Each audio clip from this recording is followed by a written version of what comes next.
We have begun the recording. We are good to go. We are ready All to right. make a show happen.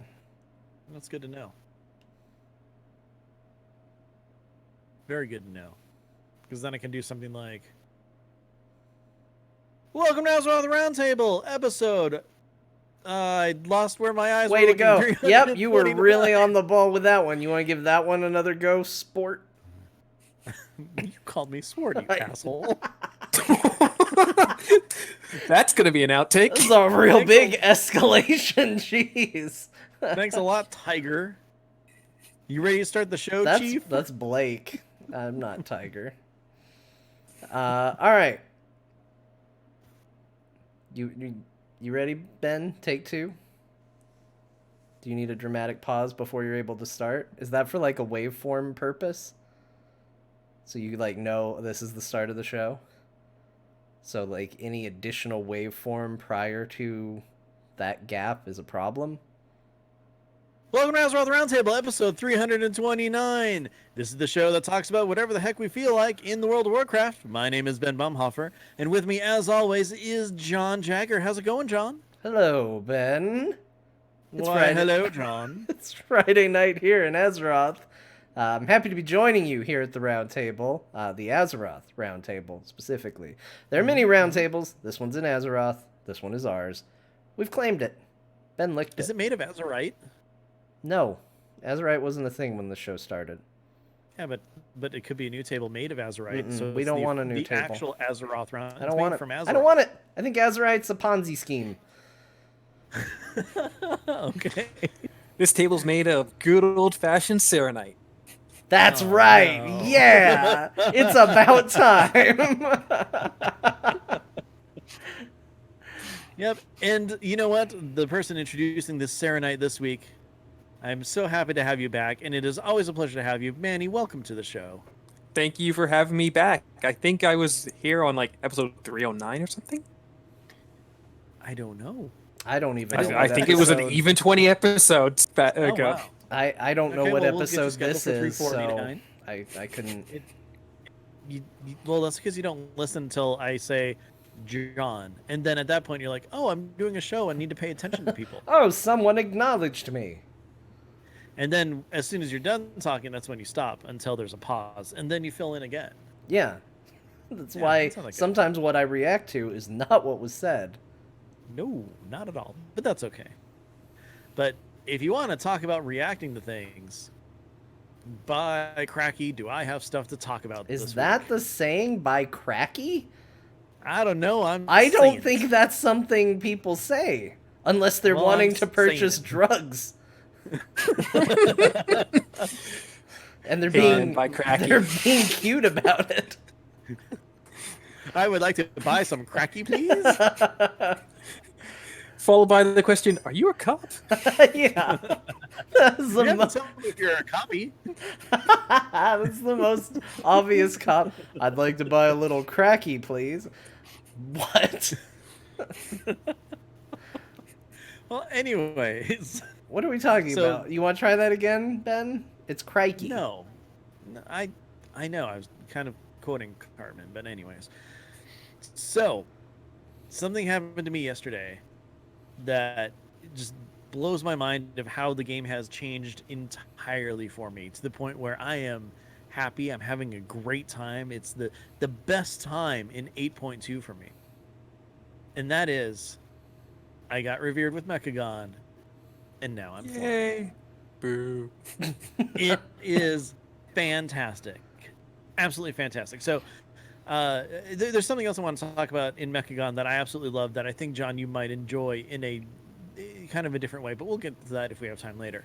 But one of the reasons why I enjoy it so much is, so I basically turned in all the stuff in Mechagon, and then I left, and I'm like, oh, I still need to feed my dinosaur. So I flew down and fed my dinosaur, which is great because I'm almost having a new mount, a new Triceratops mount.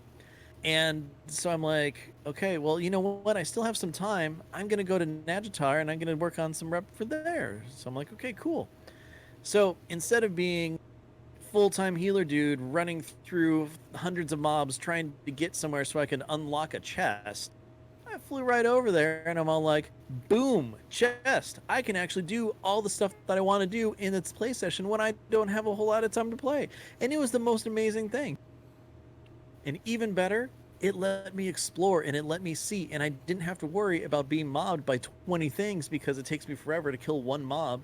And by the time I get to the point where it's almost dead, 3 more things have jumped on me so that I am, yes, invincible and will never die, but I can't do anything because I keep collecting mobs. And it was amazing, and I was having such a blast and enjoying every single second of it.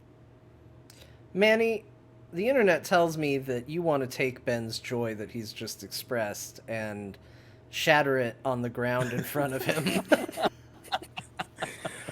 No. So please, go ahead and do so. I'm glad that in your short playtime you got to do the things that you wanted to. I just think that flying is just so overpowered and just removes so much from the game. Like it's just so bad. I got flying a while ago. I've been flying since like the end of the first week. And I just see what it does. I see that people are just floating Happy? over stuff. That people are just Nope. happy? People are floating over stuff. I play in war mode, and there are people who say like maybe they should just disable flying in war mode. I don't think that they should go that far, but I think that flying has to be reined in.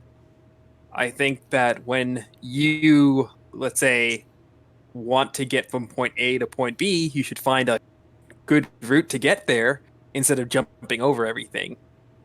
You who are like trying to like fly from, let's say, New Home to whatever rare spawns, Mm-hmm. you can get there faster with flying, but you might miss a bunch of things along the way, or you might miss like a huge battle that happened in between the two, or it might be that like 7 people are like hovering over the rare and you don't want to engage because you know as soon as you engage you're stuck on the ground and those people are going to like just descend upon you and kill you. Flying has created a very strange arms race in the World of Warcraft. Let me put something out there. Imagine now, not in war mode.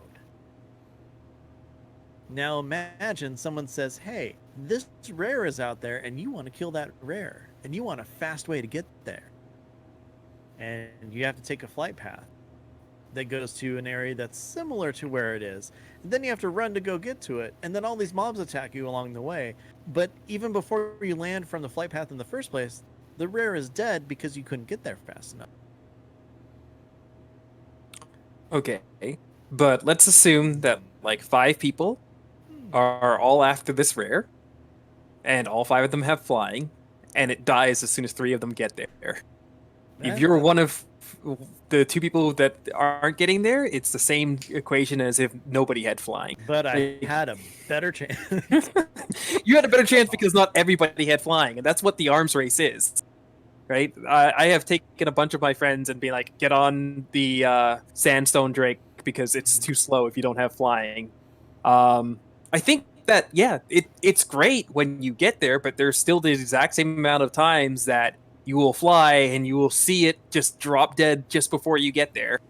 And, yeah. Right? I know, that is no argument whatsoever. I just want to throw that out because it's like, when you said it's like, okay, you're heading towards a rare, and I'm like, that's a perfect reason to fly. But and I see totally where you're coming from, and I think a lot of it really does have to do with more war mode being a big difference. Now, way back when in Burning Crusade, I didn't have flying, and granted, I wasn't on a PvP server. But John, I know that when it was first introduced and everything like that, you had flying. You were on a PvP server.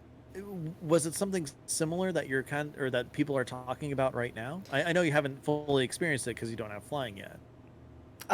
Yeah, I think that if I look back on my history in WoW, flying killed my time on the PvP server. Like, that was the end of it. I started playing WoW on a non-PvP server because I thought, I don't like to PvP. That's not for me. That's for other people. And then I played it, and World of Warcraft did such a good job of making me hate the Alliance. I went to I was in an undead town, and some alliance people had come through and killed everybody, and I wasn't flagged for PvP, and it was a new game. I didn't know how to flag for PvP, and this guy was just like killing NPCs in the town, and I was like, we gotta rally against him, and I couldn't like fight him, and it bugged me that I couldn't help defend these people against this marauding guy going through, and I was like, that's it. The alliance is awful. Somebody needs to do something about it. I'm going to re-roll my level 20 character on a completely different PvP server so that if this exact scenario comes up again, I can actively do something about it. Was a weird kind of push to get me onto a PvP server, but it did. And I played there all the way up until late Burning Crusade. And the thing that made me finally say, I'm done with PvP, was the introduction of flying.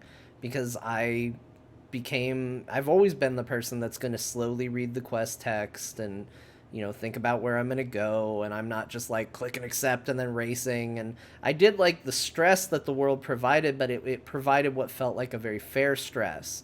And what flying introduced was this world where all of a sudden people would just be up in the air scouting all the time and would just swoop down and gank you and then disappear. And then there wasn't a whole lot you could do to get away because they could just be over the top scouting for you. They were moving much faster than you. And ultimately I was just like, oh, you know what? This went from a really fun thing to just me getting ganked all the time. And I think if you go back to early in this expansion and episodes where we talked about it, I might still be of the mind where war mode I feel like should disable flying. And Manny, you talked about that, and you said maybe they shouldn't go that far. And I might ultimately agree with you if I played with it and got a chance to actually play with it on and see how it actually is working out right now. But on paper, in the world of it being just theory in my head, I remember that being the thing that made me say, oh, I'm done with PvP. Because I'm okay with gear separating people, but when it just becomes like someone has such a tactical advantage through how they move and how they get around and all of that, so far above and beyond everybody else, I was just like, it's just not for me anymore. And I'm worried that would be the case now. But we'll see as I'm getting further into it. But that's definitely a concern of mine. So if I were to fix flying for war mode, and basically in general, it would just be to add sort of a stamina to it, much like when you're swimming out into waters or when you're breathing underwater. You would be able to fly, you would drain your stamina, and then when you're on the ground, you would get your stamina back. So that would allow people to still engage in flying, get across zones, but you would use flight paths to get on longer journeys, or you would have to like hop every so often, regain your stamina, and go. And it seems pretty intuitive to way you would think that a flying mount would work, where it can't keep going forever. Yeah, and I completely agree with you. There is definitely a very big case for that, especially in war mode when PvP is a consideration, and the idea of like you said, a bunch of people from the other faction just kind of sitting there waiting for someone to come and try to get a rare or something like that, and then just jumping on them and stuff like that. That creates a very much not a fun play experience. And if they were forced to actually land on the ground or something, it makes sense. Weirdly, this is making me think of Anthem and the flying mechanics in that game, where there's no PvP involved, and they make you drop to the ground and everything. And at that point, it's just frustrating as all heck. But it makes more sense with this, especially since there's so much player interaction involved in war mode and everything. Like I would get behind that. I think that's actually a really great idea. I will say one difference between now and how it was back then is we have things like the net gun. We have methods to pull people down out of the air, which just didn't exist before. It used to just be they would just hover above you and be like, just wait, I'm going to get you at some point. I'm going to just watch you for a while. And you were just like, I can't do anything. Like that was the hardest part, was just the hovering, where it was like, they're watching you. They're just waiting for you to fight something. And so your only alternative is like, okay, I guess I'll go into town. And then when they realize that's what you're doing, they jump on you anyway. And it opens the door for trolling. It's not the end of the world. It did eventually make me say, I don't know if PvP is still what I prioritize in this game. And I stayed that way for a long time. I stayed that way until this expansion, when all of a sudden I was like, oh, you know what? This war mode thing's really freaking sick. I like this. I like this a lot. And having that net gun probably does make a difference. Yeah, the net gun's got a huge range, but you can still outrange it. It's much like it's better than a DK grip. Actually, local Clovis is saying in the chat, asking if DK grips can work on somebody who's flying. So you can grip somebody down, but it doesn't dismount them. So they'll just fly right back up again while you're on cooldown, unless you get enough hits and they get dazed. But the net gun completely dismounts them, and unless they have the proper mount armor, or sorry, mount equipment, they'll fall to their death, and it'll count as an honorable kill to you. So I do like the net gun. I think there should be things that bring people into that sort of danger zone. Maybe even just like a limit on like how how high you can be while still being able to see nodes or like rare creatures, just so you have to sort of be in that danger zone to interact with the world, might be a way to sort of make it Yeah, like somehow put work. a fog of war or something on the ground so that you can't actually see what exactly is going on down there or something. Like I don't know how processor heavy or even if that would be possible or something, but like I like the idea of making war mode. I mean, first of all, matter, because that was one of the things when they talked about war mode, back at BlizzCon when they were introducing everything and stuff. It was always the big, oh well, you get a little bit more experience and everything like that, and that's why everybody was all, you can only level with war mode because that's the only way you can get experience and stuff, which I mean, as we all know, that's not true at all. But having that rewarding experience where you are in there and you have that sense of danger, you have that sense of everything, it's a entirely different way to play. So putting different rules on how the mount system works kind of makes sense. There's a set mind or set mindset, yeah, whatever. Anyways, there is a mindset that you have in war mode that it is dangerous. You have to make certain choices. So you know should I fly and just ultimately be safe the whole time when you're opting in to live in a more dangerous experience? I mean, it kind of breaks the whole system at that point. So Yeah, and I definitely have felt it in the first week. Nazjatar was like by far my favorite zone over Mechagon because there were so many flashpoints that brought people together. Every time a war crate dropped from the supply planes, every time there was the like battle for Nazjatar, which was big in the first couple of weeks, or even the like summons from the deep, where like I would get there, see a ton of the opposite faction, and then have to like work my way around to come from the other side so that I'm on the right end of the battle line. It really made that zone something special to play that in war mode, which I didn't get when I turned war mode off for a little bit. So I think just it makes up some of like just the thread and nature of the zones. I think that Mechagon is about the same whether war mode is on or off, except now that flying is around, there are literally basically gank squads where if a rare comes up and the opposite faction is trying to get it, it's get your pitchforks, guys. We're gonna clear them out, and then we're gonna get the rare. I can see and that. and that stuff I like. I mean, that was stuff that I enjoyed early on in the expansion too. Of it wasn't really battling over rares necessarily, but there was this sense of like we all wound up in the same area. Get them, and it just that massive battle that breaks out for no good reason, and maybe the rare's even long dead, but people are still mad and they're still fighting, and you're just like, oh, this is great. This is what PvP should be. I mean, honestly, I think the PvP that I enjoy the most in the game is when you have a group of people going up against a group of people. Like, what feels bad is when you're one person by yourself and 8 people jump on you. It doesn't feel bad for the 8 people jumping on you, which I've been, and I can attest, that's a lot of fun to be 8 people jumping on one poor guy that's just like, what if I turn in my and then he's gone. And Well, that's to be fair, he was running around the horde area.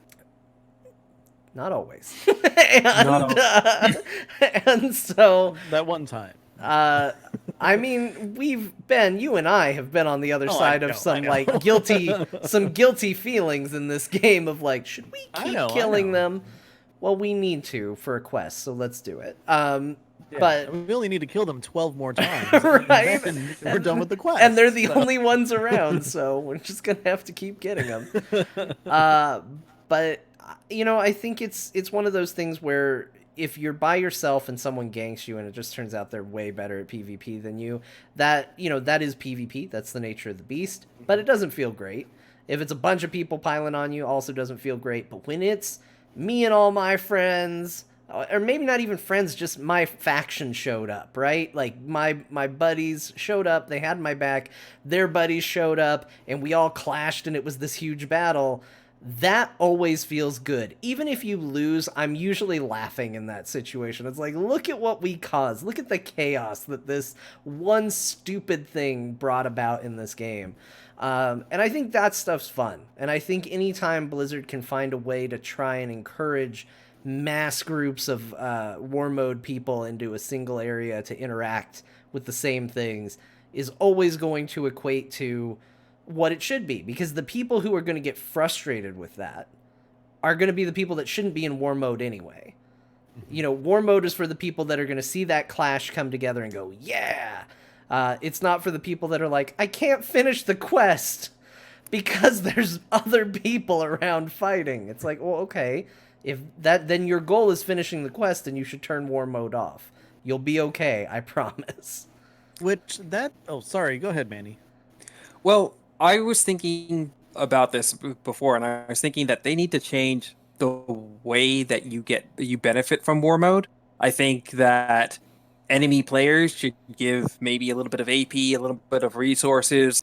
You know, when you kill an assassin and they drop that bag of like of all the like pilfered goods. Yeah, I think dude. that smaller versions of that should drop for like every player that you kill. So you can like go around and be like, okay, we're gonna fight this guy because I can get some good stuff from them. But the quests themselves shouldn't provide you anything greater. Your benefit should be coming straight from the PvP interactions, sort of like a call to arms. But then at the same time, I think that call to arms and those little bags that I just talked about should not drop or be lootable for anybody in a raid group.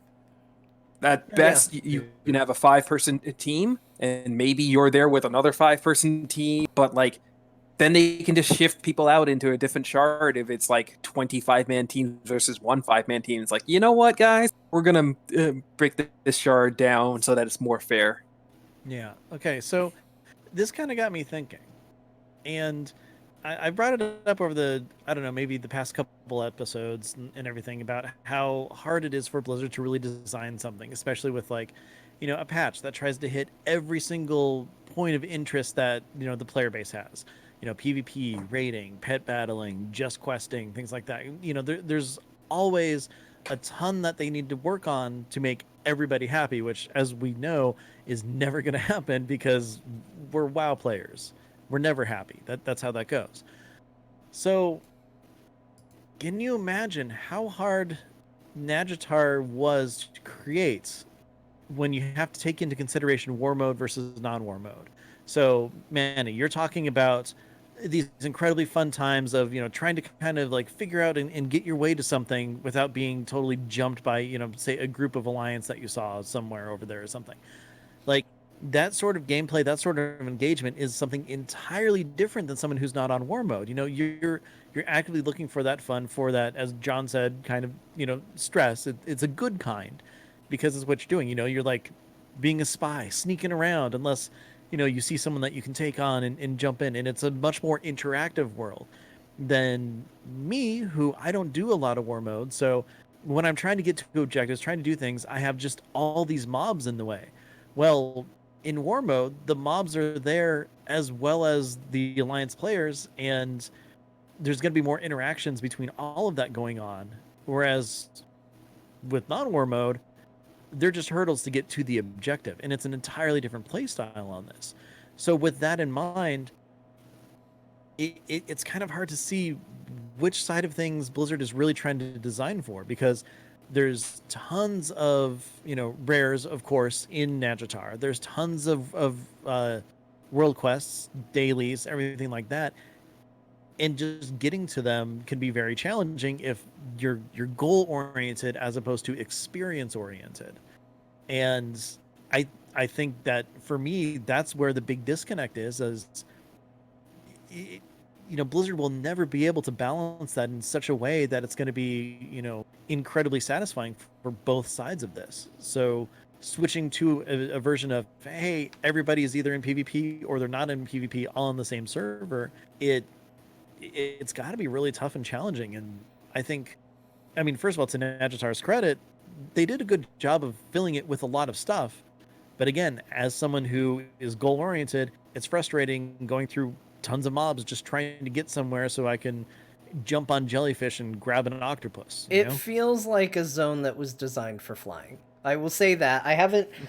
Disclaimer, I still am not super far into this patch. I have, like I was telling them earlier, I have the quest to go to Mechagon now, which is laughable because it's very, very early into the questing. But the little bit of exploration that I've done, to me, it reads, this is designed for people who are going to fly. These are tight packed areas with a lot of mobs, with a lot of things that we've designed world quests around, to go there, to do a thing, to have very specific interactions. It's not easy to just ride through without chaining a bunch of stuff onto you. It's definitely designed to still encourage mobs to attack you if you do the like pop-up drop-down style. It's so densely packed, there's still a good chance you'll land and something will hit you.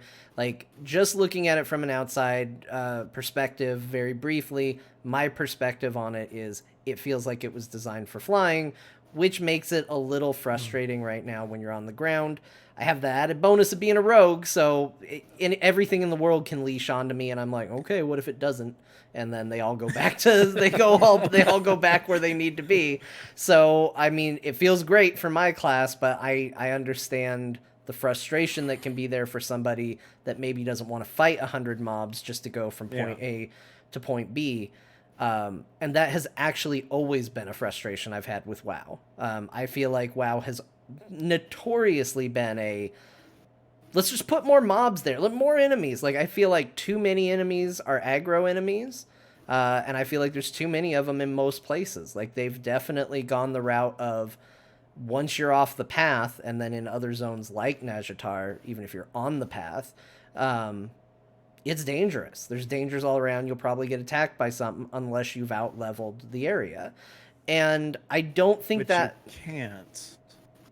It's not just leveling. You can outgear an area, and we're now in week 2 of the raid, so Nazjatar enemies fold pretty easy at this point, especially if you've got a follower that complements your playstyle. So unless you're a healer. Well, that's again, if you have put out a lot of damage. if you have a follower that complements your playstyle, you should be fine. Like if you grab Nerfy, whatever Nira. Nira, she's fantastic. She's the best one you can possibly get, and the only one I have ever taken out, and it still takes a while. For you, she'll help put out the damage, and you can keep her healthy. For me, I take the healer because I'll aggro everything. I can put out my own temporary tank, right? So the healer completes my trifecta. I'll walk into areas and be like, there's not enough here. I need to grab more. So for me, it's not dense enough.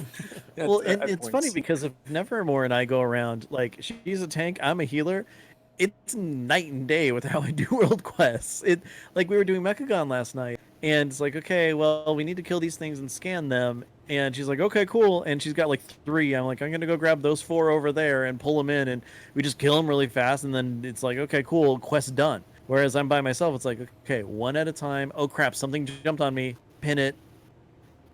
Go back to this. Keep attacking it. Repin that. Okay, there's another one.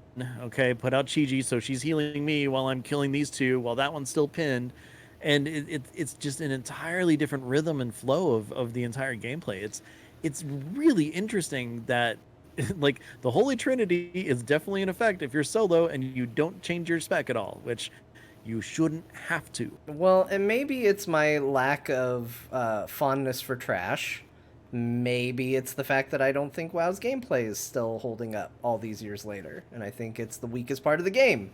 But I don't get excited to fight mobs. Doesn't matter whether it's easy or hard. If they died in one hit, if they died in 30 hits and it was a challenging fight, it's not fun for me to fight a bunch of garbage going from point A to point B, because odds are the quest that I have when I get to point B is to kill a bunch of shit. So having to kill a ton of stuff getting to it is just a waste of my time. And I don't enjoy it. Now, if it's a place, and this is why I'm hopeful for how I'll feel about Mechagon, because I'm pretty nonplussed with Nadjatar at the moment. If is interesting things I can run into along the way, if I see a thing of interest that I can go do, if there's a cool thing to click, if there's a cool thing to fight, if something pulls me in an interesting direction along the way, that's a different story. That's different than just, we filled the road with garbage for you to have to deal with. Good luck, go do your quest. Again, as a rogue, I feel weird standing on a soapbox about this, because it's real easy for me to deal with.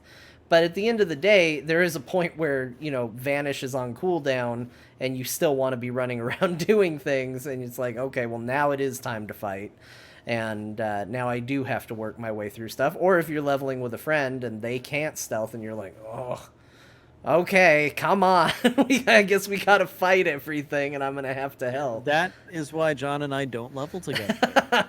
Yeah, Ever I will. since Wrath. When you That's play why. a rogue, though, man, we'll do so much playing together. It'll be great. Or druid, feral druid, just as long as you can get by, it'll be okay. So, John, what if you're going around killing all that trash as Murky? No, if I'm playing as Murky, I want to be fighting a large collection of heroes from various Blizzard franchises. I want to throw down a pufferfish and have that trash give me credits towards bribes so I can go get mercenary camps. Is that what I'm doing, Ben? Because I don't think that's what I'm doing. You are throwing down a pufferfish, but you're just killing stuff for a bar to fill up that says, hey, I'm done with this quest. Nope. It's not what it is. I don't know. It's not, to me, throwing shit in the road and just being like, fight all this stuff is just not playing to WoW's strengths. And I don't want to speak for everyone, because Manny, it sounds like you have fun with that. It sounds like you have fun on the adventurous road to your destinations. But that to me is Not just with trash. Monotonous. Not with trash. In Nadjatar, where things just hit at a relative hardness, it's not that exciting. When I'm actively going after things, I will collect different things. Sure, for me, I'm always working on a laundry list of stuff. So when I am going from point A to point B, and I come across like a snapdragon, it's like, great, that gives me stuff towards a feast. I'll come across a fishing pool, and I'll be like, okay, great, that's more stuff towards something. Oh, that rare drop something. These are all different things that are of a checklist. If I'm just going from point A to point B and I have nothing in between, creatures that have not interesting abilities are boring. And yeah, fine. Let me jump on my flying mount, or if I'm on like my protection warrior, right? Trash on protection warrior is still easy. I might as well not have to worry about it, because one, you do not get dazed off your mount in protection. Two, even if I wasn't on my mount, I will heroic leap and intercept through so much trash that I may as well be on a flying mount, because of the speed that I will go through this stuff. I think that kind of movement ability actually makes it fun.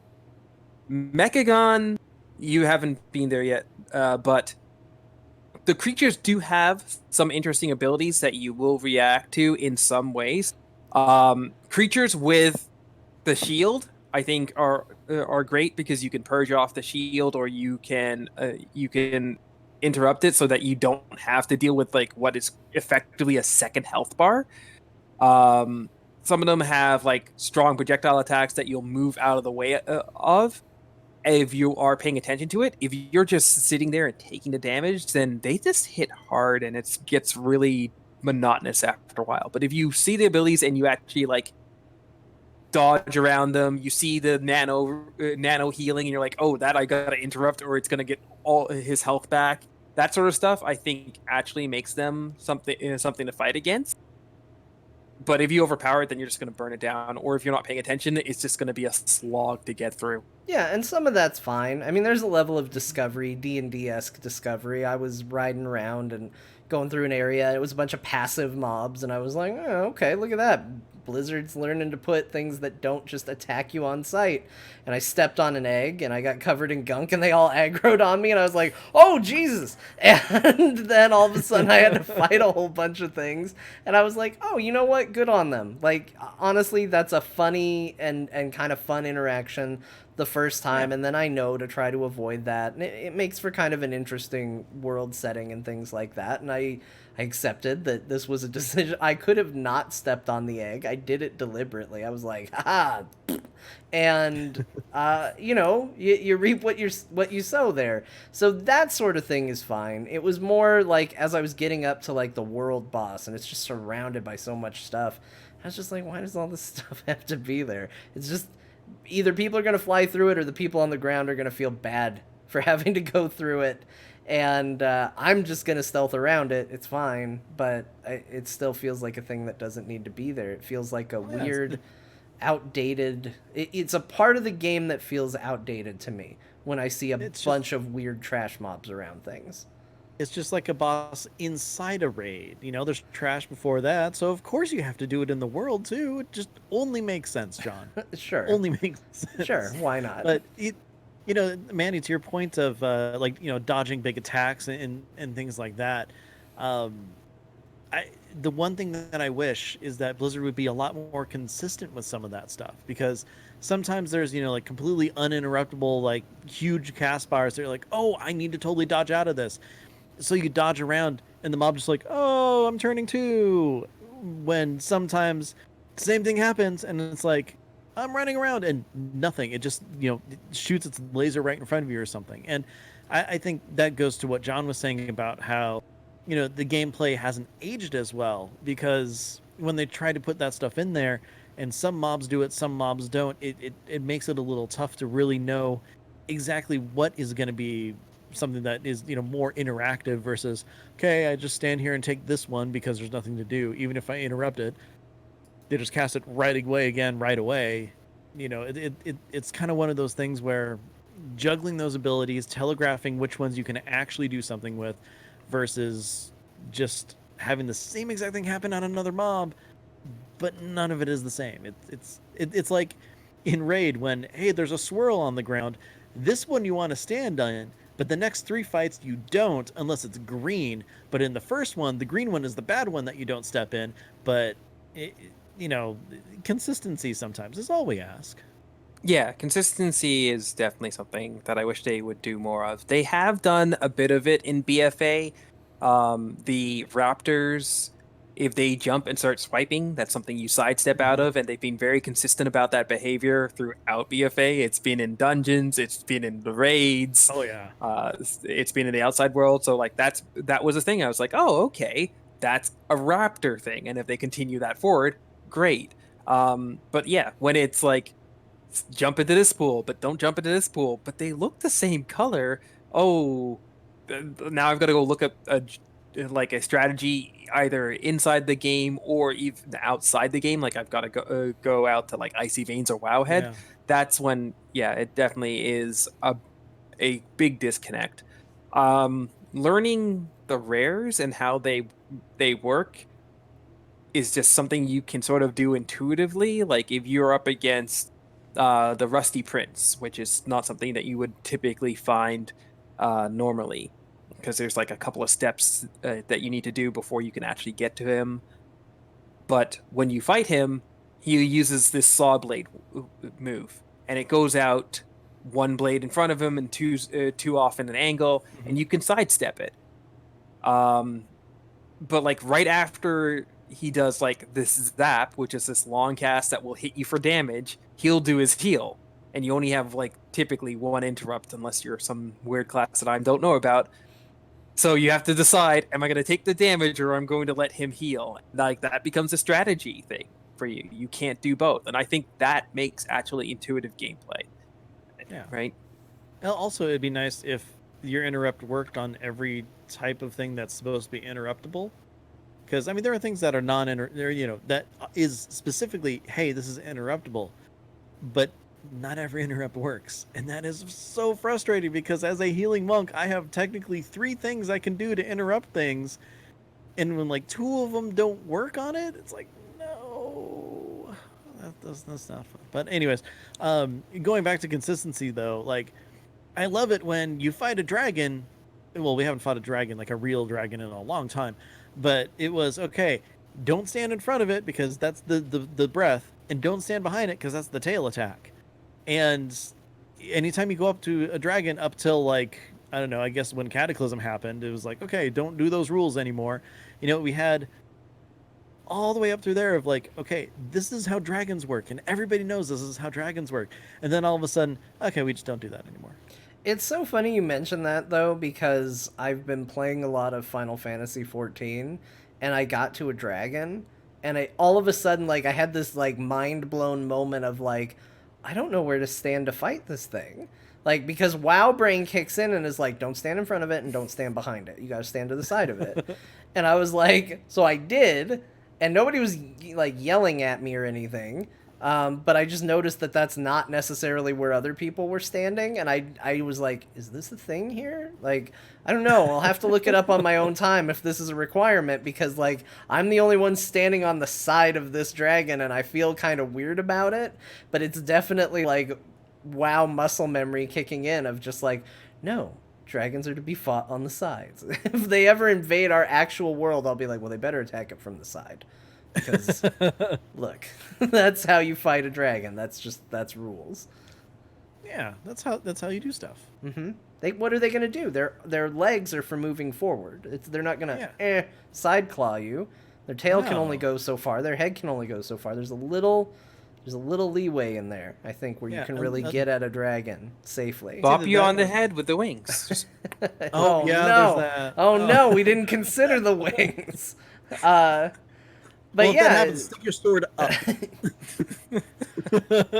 It is. He's a rogue. He's got little daggers. It's not gonna work. It's oh funny. no, John doesn't use daggers. Well, not in Final Fantasy. Oh well, yeah, it's true. Not in WoW either. Although actually, I think I might. I think at some point, Ask Mr. Robot was like, equip a dagger, and I was like, but I'm an outlaw. It was like, equip a dagger, and I was like, shut up, no. And then I was like, oh, but it's just in my offhand. It's fine. I can still make it look like a sword. That's all that matters. Who cares? Yeah, it'll be fine. I'll be fine. And I was fine because it still looks like a sword. So it's fine. You're fine. Yeah, it's all fine. But I like things like that communicate, and I do think that consistency is important because, I mean, obviously, if it's carrying through to be in my mind for other games, that's something that is really effective. They did an effective job of teaching us that dragons you stand on the side of. And I think they can do that, and I think it's the part of the game where all of a sudden that gameplay feels good. Is when there is a little strategy thing to overcome, even if it's one mechanic, even if it's this type of enemy requires an interrupt on it. That's still more interesting than, well, we put 100 of these things, just fight it. You're just gonna have to fight them. Just fight them. Yeah. Quality over quantity. Yeah. I will Sometimes say, though, quantity is good because it makes you feel like a badass. But that is what you need to go for in that moment. It needs to not be...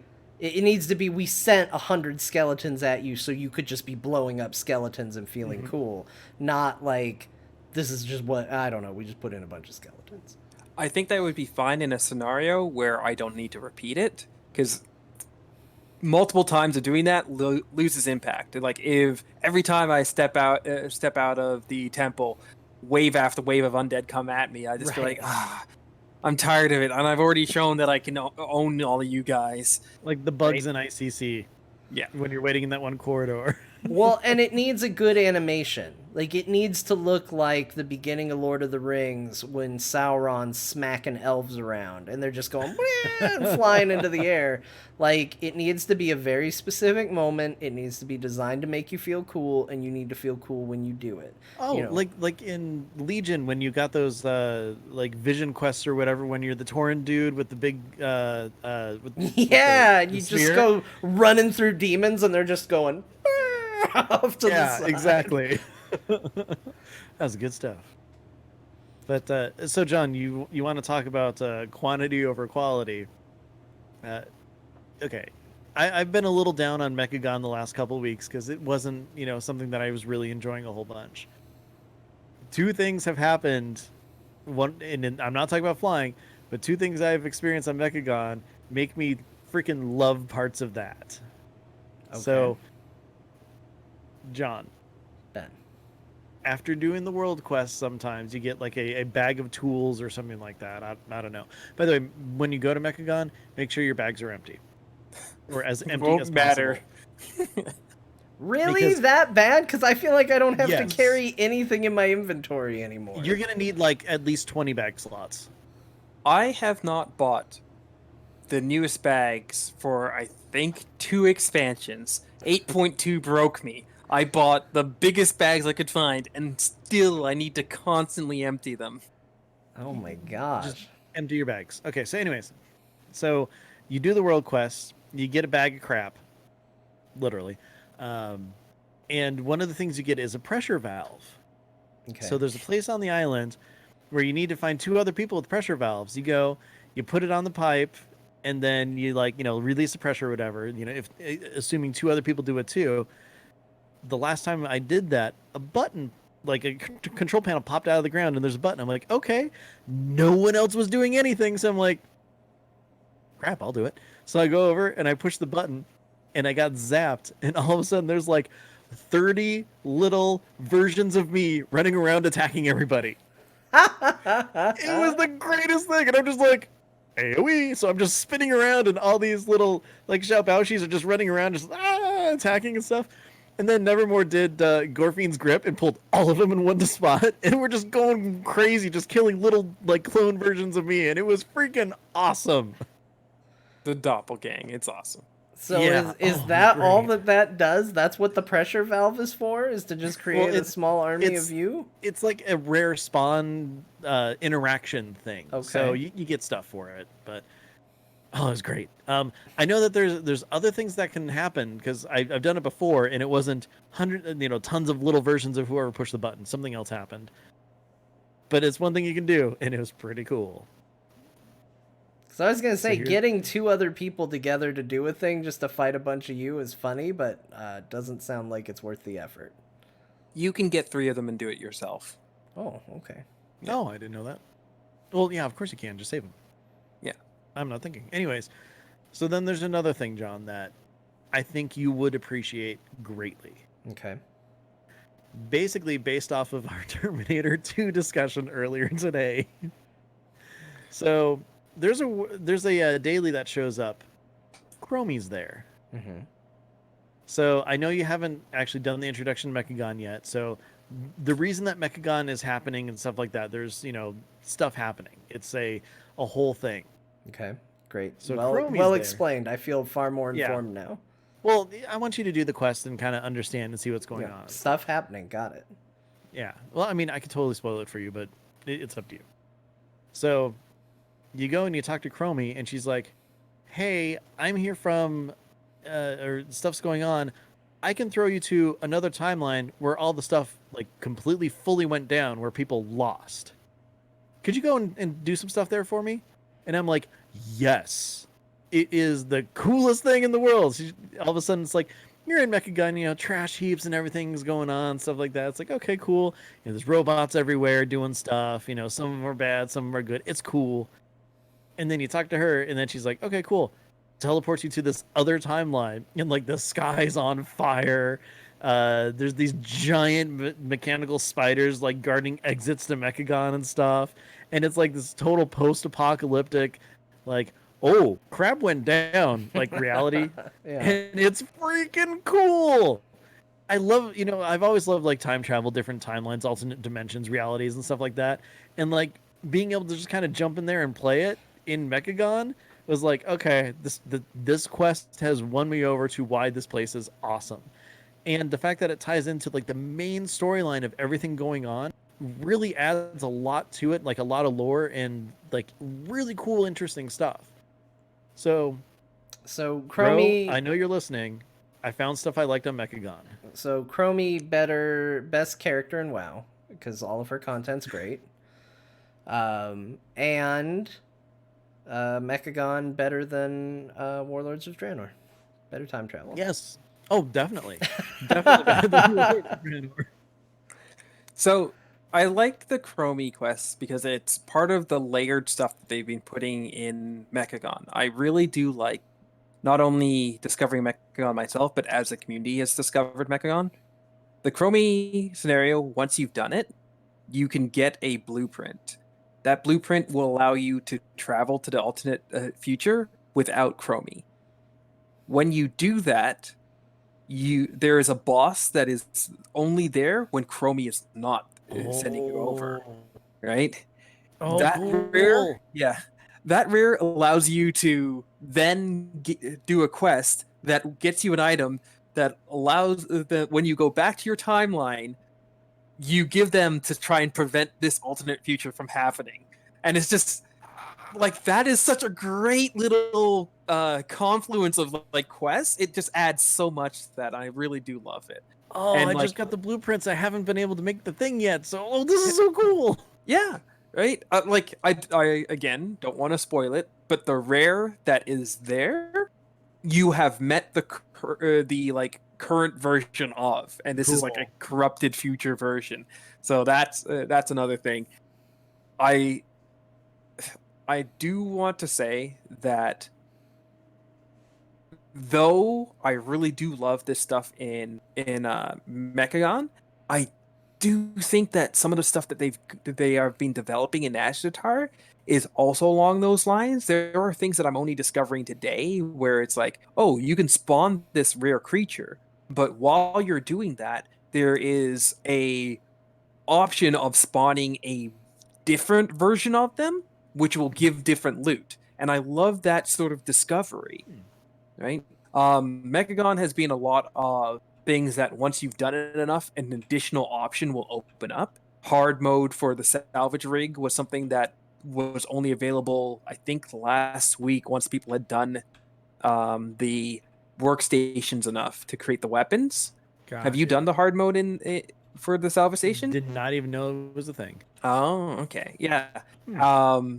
So they've got things that are now coming in later that people have been in enough times to like unlock it, and I think that it's great because Mechagon is something that like each day something new is happening, and and even though you might have seen this combination before, because things have happened in the past, new things are coming out, and I really do love that.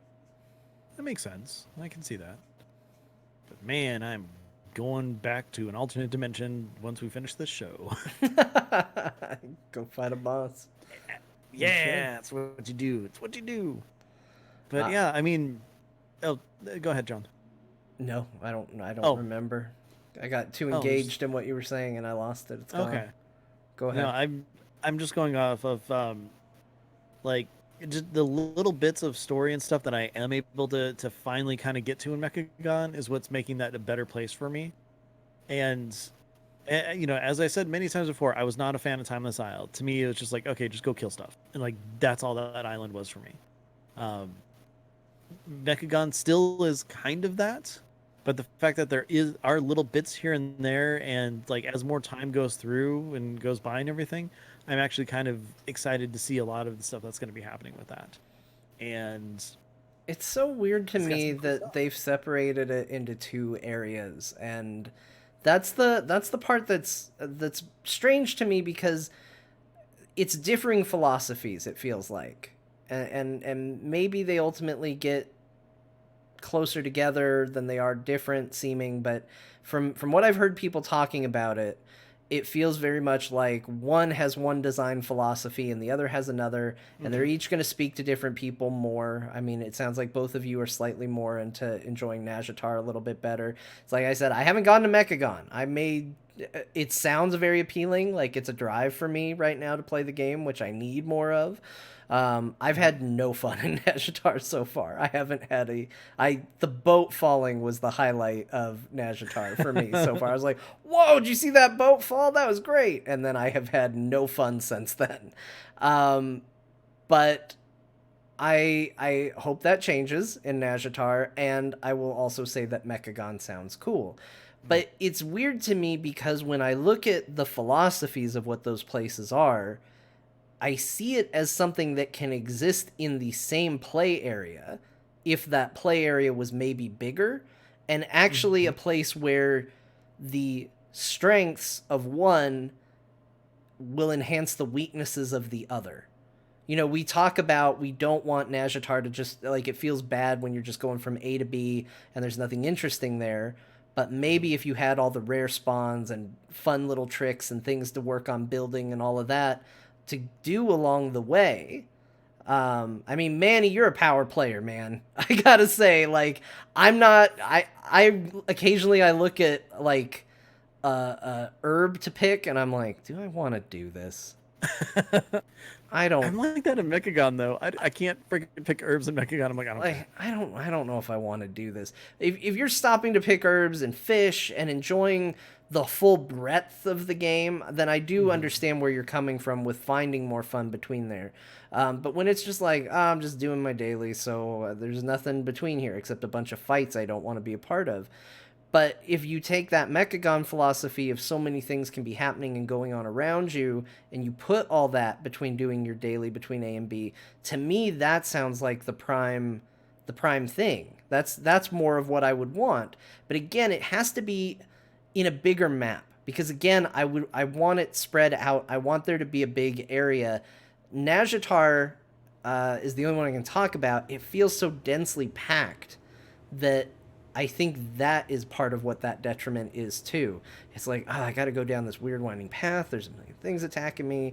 I'm not exactly sure how to get to point A to point B because I don't have flying and it's not a straight line. I see these two differing design philosophies, and I can't help but feel like, from an outside observer, they would work better together in a single place with a single focus, rather than two completely separate where people are picking which one they like.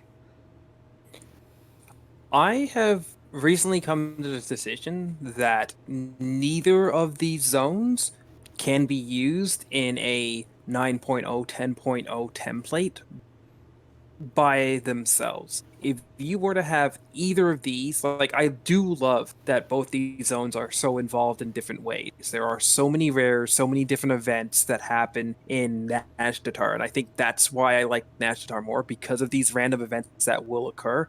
I will be in the middle of something, and then another event will occur, or I will kill something and it'll send me somewhere else. Like, there's constantly something leading me to that, where Mechagon, it really is just rare spawn, timeless style, like, getting around. But if this was like transplanted into Legion, or even BFA 8.0 stuff, where a rare would spawn in Vol'dun, but at the same time, like, 3 rares spawn over in Kultiris, I would be spread so far. I would feel so bad for missing everything else. It'd be too much. Like, I think that it is something that needs to be introduced in waves. That, like, maybe this week for this reset, the rares are spawning in this zone, so that becomes the focal point, and then the next week it moves over to, like, Nazmir. The week after that, it's in Tirisgard Sound, just so that there is that focal point and that convergence of players. Because if you didn't have the critical mass, these zones would not work the way that they're working right now, both in PvE and in war mode.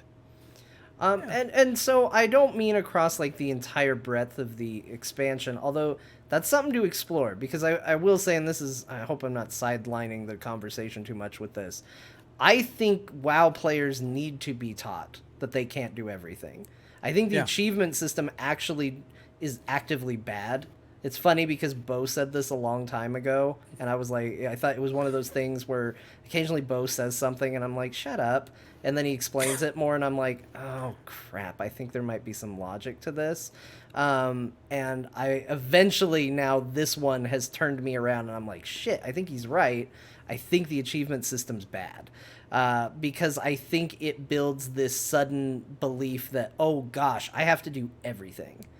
And I think the world is way more interesting if you don't know what all the secrets are. And that if you want to find them out, sure, you can go on Wowhead and look it up, but you're going to have to do some diving. And you're going to have to look. There's no achievement to help guide you on this. And I think the feeling of like, I'm in a world where who knows what's going to happen. It could be exciting. It could be interesting. And I don't know what's going to happen. And I can't get to everything in a day. Gives WoW a longer tail in a world where they are constantly like gating content to try to keep people from progressing too fast, which feels bad all the time. Make it to where they can't just immediately encounter all your content. Make it to where it is something that you just have to be in that world. You have to be a part of it. And maybe you see it, and maybe you miss it, and maybe you don't see it until months later. I think that players need to be retrained for that, because I think it sounds bad, but I think it's better for the game. No, I actually agree with that. I like the idea of it actually being a living world as opposed to a repetitive world. And I think that's one of the issues that a lot of current players are facing, because the repetitive world right now is, I mean, the word of the day for World of Warcraft is grind. Everything you do, you have to grind towards it. And yes, MMOs have been doing this for years. But for some reason, this expansion feels like the most grindy of expansions for us. I don't know if anything's changed, if we've changed, or if the whole gameplay loop has. But the idea of coming into the game and knowing that something really big happened and then they missed it is going to really hit a lot of people hard, and they're probably maybe going to rage quit. Whereas the idea of, hey, if I log in and I want to log in and experience something, but I missed it. It's okay. That's okay, because there's 8 other cool things happening somewhere else in the world that I'm Yeah, not going to miss. but the issue becomes the min-max of it, I guess, if there is no quote-unquote grind gate. We need to remove min-maxing. Hold on, I'm going to go absolutely crazy. Remove min-maxing. You can beat a raid whenever you want to. You up the challenge difficulty on your own. It's no longer, am I going to beat this raid? It's, I'm going to set it until I can't beat it, and then we're going to bang our head against it. Remove weird eye level caps. Get rid of all this shit. This game has so many systems piled on top of it that's like, well, you can't do that because people are going to min-max it. Who cares? Get rid of the min-maxers. Fire them from the game. If they don't like it, they're gone. Get rid of them. They're a problem. PvPers are a problem. All of it's a problem. So we throw it all out. We throw everything in the game out until we're left with just something that's fun. Okay, so Solved. Did it. I'm going to agree with you. In a sense, I think that we need to concentrate on WoW being an MMO RPG and less being an MMO esport. I don't think everything needs to be perfectly balanced. Something that we haven't talked about on this show, and I'm not really going to go into right now, is the Benthic lottery that is causing issues at the high end. I know that that's a problem for balancing. I don't care. I think that it's interesting. Yeah. I think it's interesting that this system has that potential. Yes, you can sink it in resources into it, and through just world content get some really solid gear that is beyond what is possible with a base level mythic level gear. Great. Right? If you are the type of person who wants to min-max that, right? And I'll raise my hand, being guilty as charged. It is something that I am now going to go through, right? That just gives you something to go through. If you are somebody who just does a million alts and you could not be bothered and you're just doing normal raids for fun, or you're just doing LFR, this is still something that you could do at the end of the day where you're like, you know what, I want to sort of do this because my team's stuck on like boss 4 or boss 6, whatever, right? Here's something I can do where I'm not having to worry about like clearing through a higher difficulty just to get gear to go on the normal difficulty or something. Like, I just think it's a nice, cool avenue, and it's within the realms that the people who it is gonna bother. Congratulations, you're part of the person who's going to take advantage of everything that's possible, right? This is just a new avenue for you. And in that same vein, I think that they need to just continue to put interesting things in the world and be a little okay with it being less than perfectly balanced, that the only good stuff that you can get for raid is out of raiding, or the only good thing that you can get for PvP is out of PvP. Yeah, I mean, it's a soapboxy, but they're always like, oh, it feels bad. Like we got to balance the racials, or we don't want everybody racing to world first to be horde and orcs. Just an example. So what? Well, If you want to enter the world first race and that's what is the most effective, then so what? That's what you have to be. Oh, I don't want to play an orc. Well, then you don't want to be in the race to world first. That's what you're saying.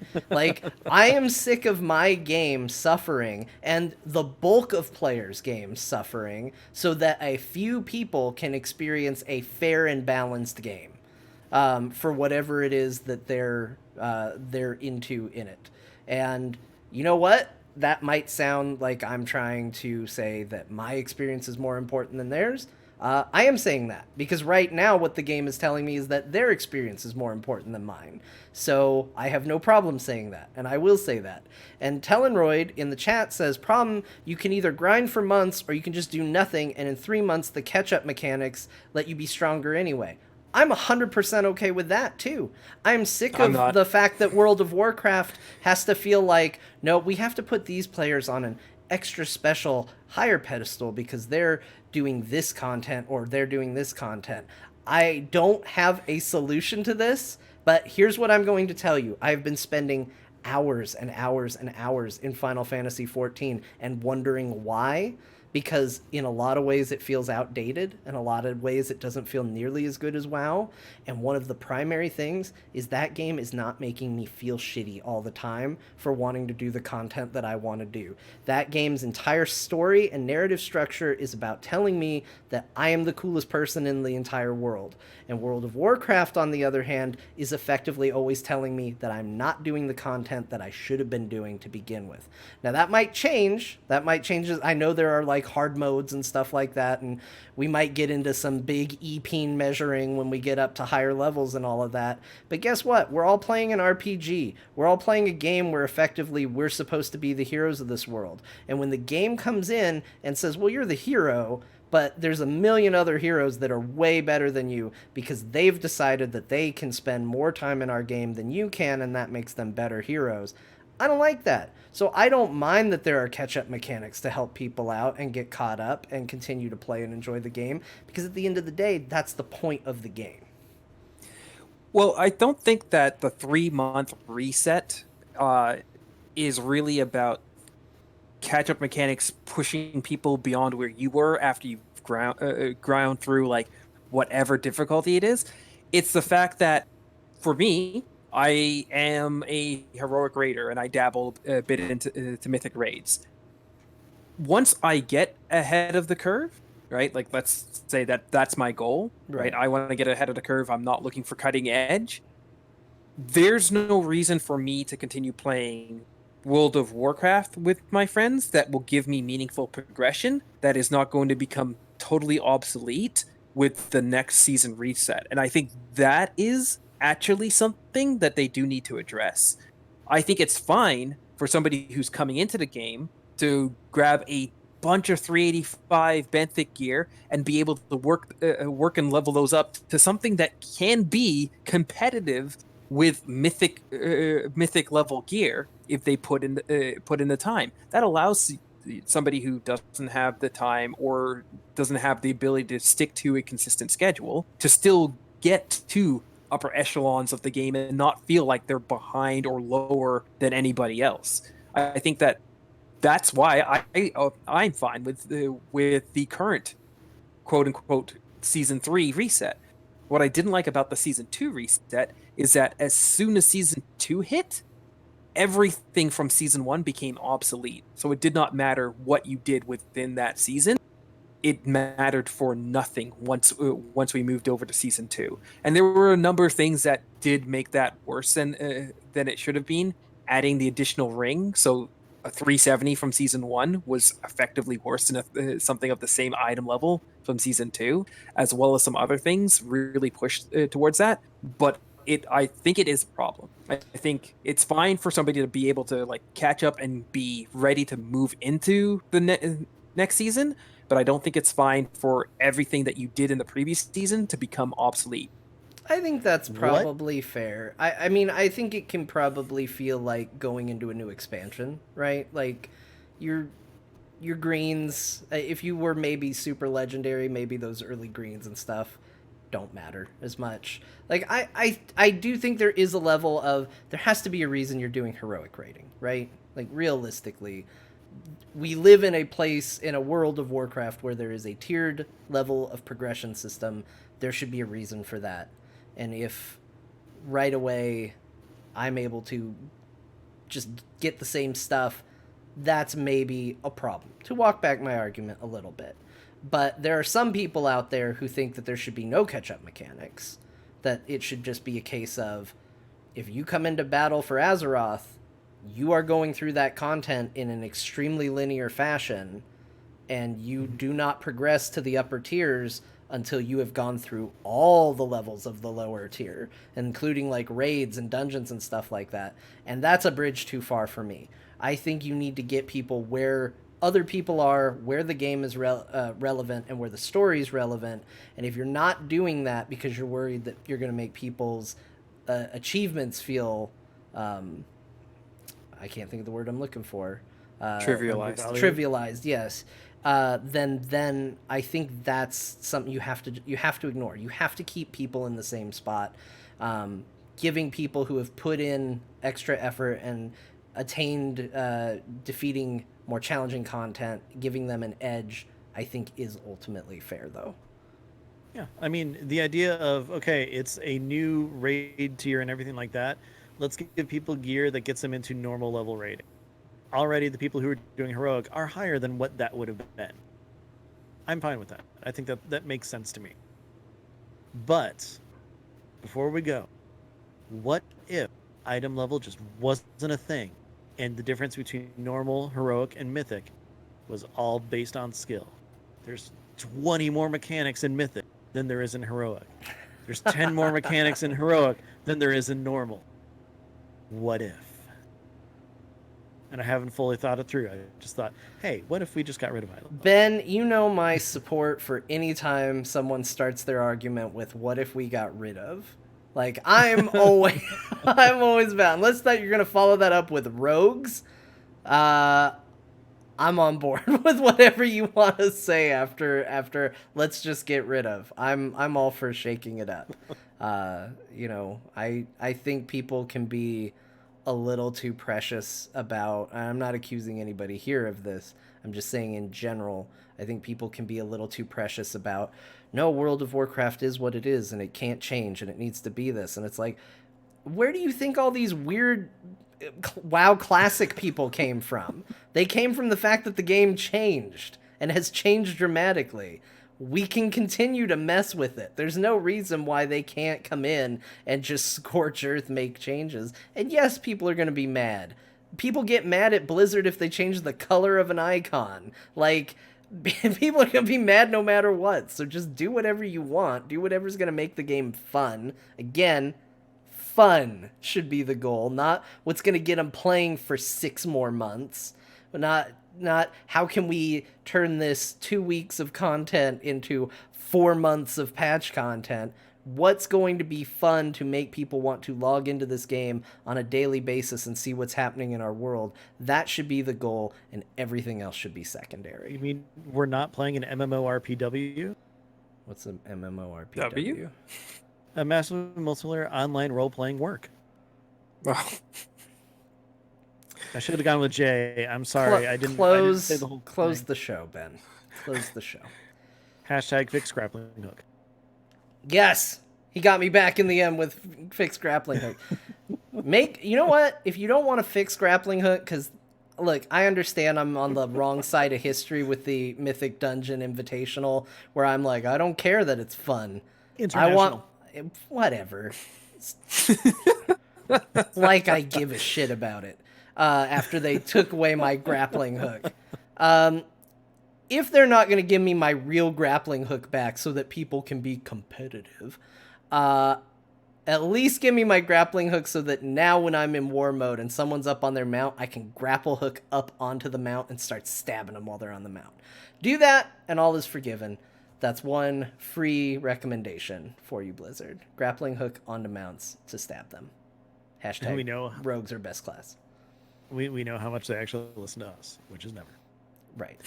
Manny, thank you so much for joining us on this episode. It's been an absolute pleasure having you, and I love having your perspective because it differs so much from my own that I love that we can actually talk about it and see things from the other side. So thank you so much for joining us. thank you for having me. It's always great to be on here. I'm glad you actually invited me back. I thought never again. Never. Oh, again. no, of course. You're a great person to talk to. It's a lot of fun. So pencil me in for 340. Yeah, something like that. Something like that. No, after this time, never again. All right. Well, until next time, which it's probably going to be sooner than that, but until next time, where can people find you? Well, you can find me on Twitter. That's Tru Villain Manny, true without the E. And you can find me over at Faz. We have our podcast that is every Wednesday, though this week Joss has been away at her not weekly, 1 week per year. She actually gets away from everything, so we've been away this week, but we will be back next week. And you can find the show over at Faz. That's Faz over on Twitter, and that's Faz Podcast, sorry, over at Twitter. And all Josh's shows over at TGI Studios. I just And in case imagine people don't know- some user named Faz on Twitter all of a sudden getting, why do you think flying shouldn't be in the game? And just so that if you don't know what Faz actually is, for Azeroth. Very true. John, if people are looking for you, where can they find you? Hi, everybody. John here. I was on this show. I'm the one who probably upset you. So if you want more of that, follow me on Twitter at John_Jagger. I will try and do my best to upset you on a basis with which you check Twitter. So I mean, it is true. I follow John just to feel something. No, you don't, because I tweeted out that I was super stoked about Thor 4 announcement, and then like 20 minutes later Ben's like, John, you see this? Yeah, I'd already talked about it. Well, I didn't see it because I was at work, and I don't look at Twitter a whole lot when I'm at It's work. fine. It's fine. I don't expect you to read my feed. Look, that's how excited I knew you would be. That my first thought when I saw Taika Waititi is directing Thor 4, my first thought was, John! No, not, that's should spot on. you That's actually- accurate. Yeah. And you know what, Ben? Yeah. Not but several hours later, I went and told someone this news who had also tweeted about it, and clearly I didn't do the same thing. So I understand, Oh, okay. is what I'm saying.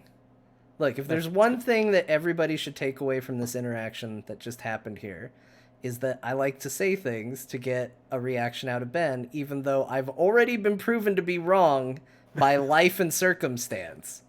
So the next time you're like, I can't believe John has the opinions he does on this show, just remember that I'm not opposed to calling Ben out for things that I already have been proven wrong on.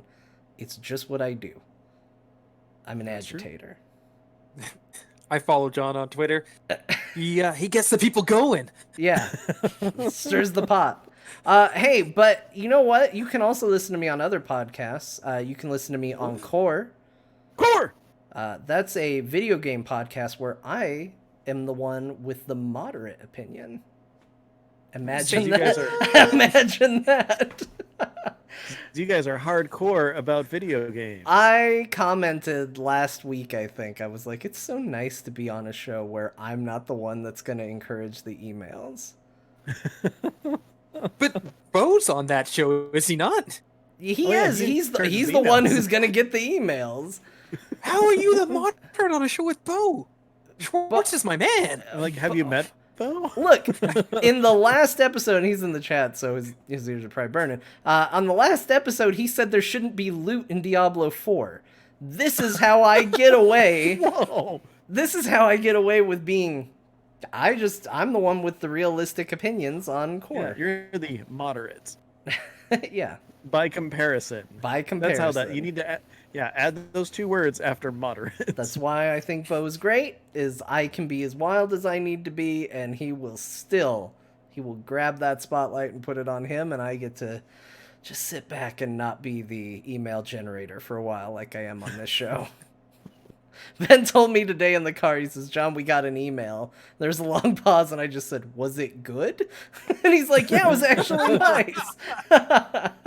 So, anyway, Core, video game show, heroesforyou.com. Also, while we're not doing it this week, typically on a weekly basis, we do a show called There Will Be Dungeons, which is playing Dungeons and Dragons.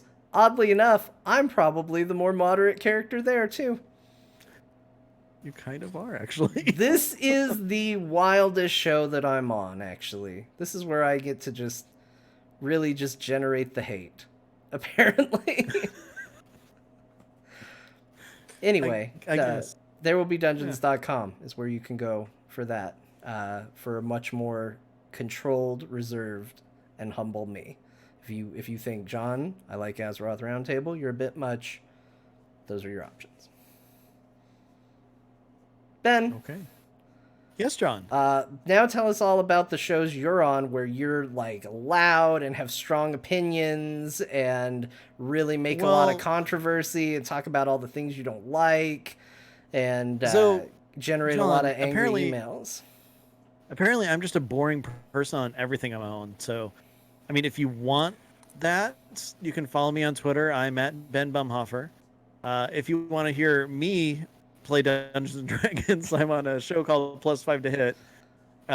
If you really like that, or you just like Dungeons and Dragons in general, I do a show with Ryan Reeder called DN Discussions, where we talk about Dungeons and Dragons That's a lot of from a D&D. player and DM perspective. We have a lot of fun with that. And if you can't get enough of me and you still want to hear more, you can follow me and listen to Box Fort. It's a show that I do with Aludra where we just basically BS and talk and have fun and talk about the geeky things we've been doing. I realize I need to like condense this because I'm starting to just spread out and talk about a lot of things now at the end of the show. No, and they're that's all good. I'm No, boring that's on good. all of them. So No, that's yeah. fine. Hey, you want to know? You got me angry on DM discussions. You want to talk about how really? you were an agitator once, Ben? Oh, how was I an agitator? Because nobody else in your audience knows this, but I have a point of reference for when the episode is coming out versus where we are in a given month.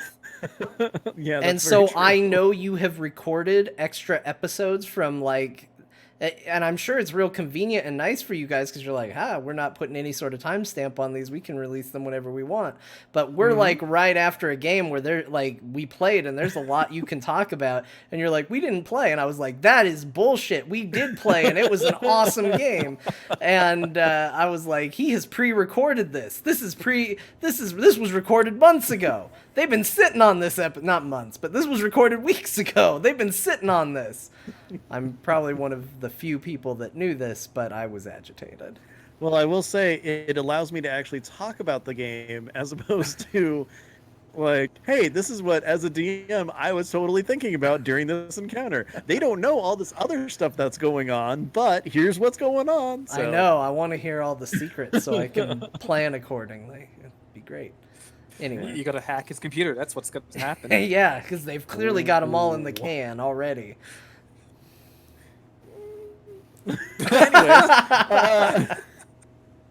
If you like this episode, and this is the first one you listen to of Azeroth Roundtable, you can also catch us on iTunes, TuneIn, Spotify, AzerothRoundtable.com. Believe it or not, we're there too. And of course, we are on Twitter. We are AzerothRT. And every single Friday, pretty much, we record live. Yeah, this That isn't is on like Ben's twitch.tv DM discussion show. We're here every week. The stuff we talk about today is relevant only today. Yeah, so if you're not listening live, sorry, it's old. Yeah, it's But already you old can news. find us on Twitch. It's twitch.tv/AzerothRT. Generally, during the summertime and in non-daylight savings time or whatever, we're in Arizona, we don't care. You can find us 8 p.m. Pacific. During the winter times, Why it's a are you different time. We'll talk explaining about it when this we get right there. now? Because This is what if not at someone- all relevant to any... Daylight savings time No. isn't happening What right if now. I don't know if it is or not. I don't know what it's called. I don't know what it is. But We're no, months let's away say from someone this is being a listening- relevant conversation, Ben. No. What if someone is listening to this episode right now and it's December and they're like, "Oh, I'm going to show up and watch the show," and they just missed it? So Or we're they're gonna too early. I spend don't know. time every episode explaining how daylight savings works? Well, no, because during that time we record at a different time, so I don't. I want to make sure that we give that information. Do we need to tell them how holidays work? Do we need to tell them our plans for Christmas this episode? Well, we don't have them yet, so we. What can't. if they're listening in December? Anyway, sorry, close the show. You're doing a great job. You're doing a killer job. No, I'm doing a boring job. That's what it is. Anyways, You were saying So about anyway, daylight Will we be savings recording time. live at BlizzCon? Now, Arizona, Yeah, see, I won't be at this. Arizona doesn't observe daylight savings time. So what is 7 o'clock for us now would actually... Right now, we're on Pacific time, technically. Mm-hmm. But you see, when the switchover happens, we'll switch to Mountain time. So Mm-hmm. everybody else keeps the same time, but we keep the same time. Anyway, Azeroth Roundtable, check it out. Sony We table made record- out of Serenite. Yeah. We record 8 p.m. Arizona time every Friday night, mostly. See, I can't put every Friday night because every now and then we don't there. Yeah, mostly. We mostly record Friday nights, mostly. I hope next week we record at a different day and a different time just to really make this extra painful for people. Well, it already is because I think we've been talking about it for like 5 minutes. This So is like our anyways. longest episode in a while, and then on top of it, we're also doing this. And I realize me pointing it out is continuing it, but, whatever. I appreciate We're it. in for a Considering it's- penny, might as well be in for a pound now. And if you want to complain about this episode length or anything else that has been said today, or if you want to complain about John, go ahead and send those emails to AzerothRoundtable@gmail.com. Hey, John, you're up. Ben, if we get this episode to go about another 30 minutes, we can cut it in 2 and take next week off. Now, granted, one of those episodes is going to be nothing but us trying to end the show for an hour. But I think the pros outweigh the cons. I'm looking forward to next week. So I prefer to have another show next week. Speaking of pros who outweigh the cons, this show is made possible by people who go to patreon.com/AzerothRT and support this madness. We want to thank everybody who's a patron, and a special shout out to Aaron, Birschkauber, Brandon O, Haster, Jesse O, and Caleb M for being a part of the Murloc Club and going a little above and beyond for us. That's us going above and beyond for you. Yep, man, Ben, sweating. Yeah, Oh, that's it for me. That's it. Patreon.com/AzerothRT. I'm like, he's jumping back in. Oh God, what's he doing now? What But anyways, chat room, thank you very much for joining us, Manny. Again, it is a pleasure, and we will have you back sooner rather than later. And John, thanks for always being Hey, here. Ben, here's a thought. Closing thought. Yeah. Welcome to Closing thought. Hey everybody, new feature. Welcome to Closing Thoughts on Azeroth Roundtable. What if... So you know how we have the PvP system, right? Where if Okay. somebody kills a lot of people, they get made an assassin and they show up on the map. Well, Of we talked to Jeremy, and he talked about how they... I just used his first name because we're super good friends now because we talked to him once. You, Mr. Feasel.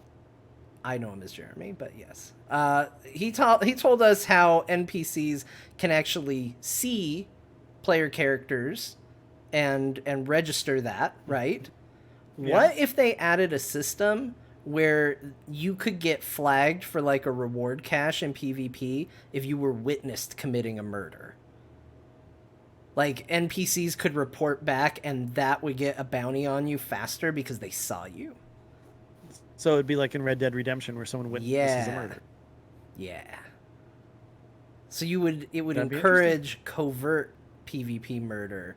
Or who cares? I'll go walking right in, let everybody see me. I'll take the flag and get myself a bounty. That's great. Take out everybody in there. Yeah. Take out every NPC. Yeah. Be the villain. Uh-huh. What do you think of that? I think they could definitely build on it. I think that it could be that not only do you get like the bounty on you, but like stores will refuse to sell to you, or like underbelly of Dalaran will suddenly start giving you discounts. They'll be like, oh, notorious. Except you have to be a rogue to get in now. Well, you know, they can open Only the for doors if half you of it. You could be a rogue or you can have a bounty because that's kind of like being a rogue. They're like, you're a rogue mage. Yeah, it's all right. That's halfway there. Final enemy for a future expansion, alternate future version of yourself. Yeah. That's great. Ben, any final thoughts? That'd be pretty cool. I would like to fight a like hopped up, shaw-fied, corrupted version of myself. Be cool. That's agreeing with his final thoughts. Any final thoughts of your own? Oh, I'm sorry. I didn't realize that I actually got a chance on Yeah, this. we're all pitching our final thoughts. All right. Well, final thoughts. I think that there needs to be more fun mounts in WoW.